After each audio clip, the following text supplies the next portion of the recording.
महाराष्ट्र विधानसभा चुनाव के लिए मंगलवार को नामांकन का अंतिम दिन था और प्रमुख राजनीतिक गठबंधनों महायुति और महाविकास अघाड़ी में सीट बंटवारे और टिकटों के विवाद ने चुनावी माहौल में जबरदस्त हलचल मचा दी।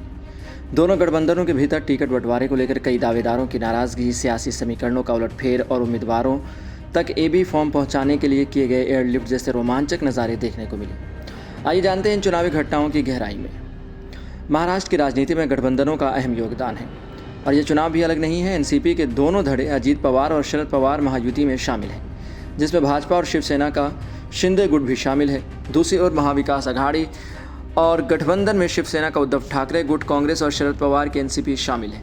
महाराष्ट्र में सत्तारूढ़ महायुति के भीतर सीट बंटवारे को लेकर मतभेद बने हुए हैं। इसका प्रमुख कारण यह है कि एनसीपी के अजीत पवार गुट और शिवसेना शिंदे गुट में सीटों पर समझौता न हो सका, जिससे कई सीटों पर महायुति के भीतर ही संघर्ष की स्थिति बन गई।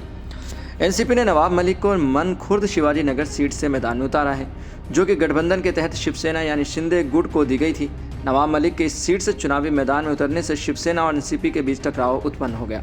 शिवसेना ने इस विवाद का जवाब देते हुए एनसीपी की 2 अन्य सीटों पर अपने उम्मीदवार उतारने का फैसला लिया, जिससे गठबंधन के बीच टकराव और बढ़ गया। मन खुर्द शिवाजी नगर सीट से नवाब मलिक के मैदान में आने से वहां चुनावी मुकाबला और अधिक रोचक हो गया है, जहां शिवसेना ने सुरेश कृष्णा पाटिल को अपना उम्मीदवार बनाया है।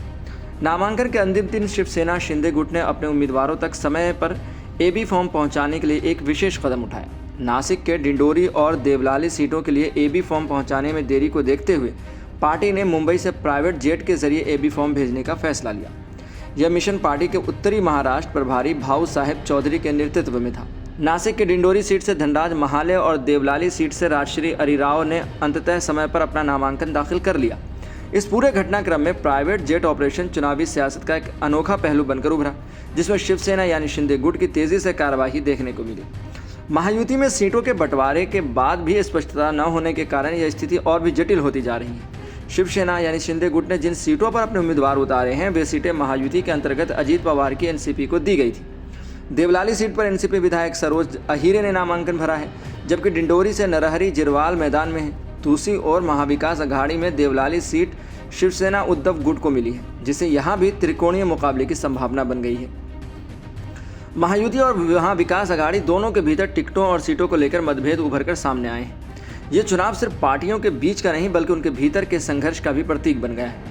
हर दल अपने वर्चस्व और प्रभाव को बनाए रखने के लिए टिकट वितरण में अधिकतम सीटें पाना चाहता है, जिससे उनके समर्थकों में असंतोष और विद्रोह की स्थिति पैदा हो रही है। महाराष्ट्र विधानसभा चुनाव में नामांकन के अंतिम दिन का यह सियासी ड्रामा भारतीय राजनीति का एक ऐसा रंग दिखाता है जहां न केवल गठबंधन बल्कि प्रत्येक दल अपने अस्तित्व और प्रभुत्व के लिए संघर्ष कर रहा है।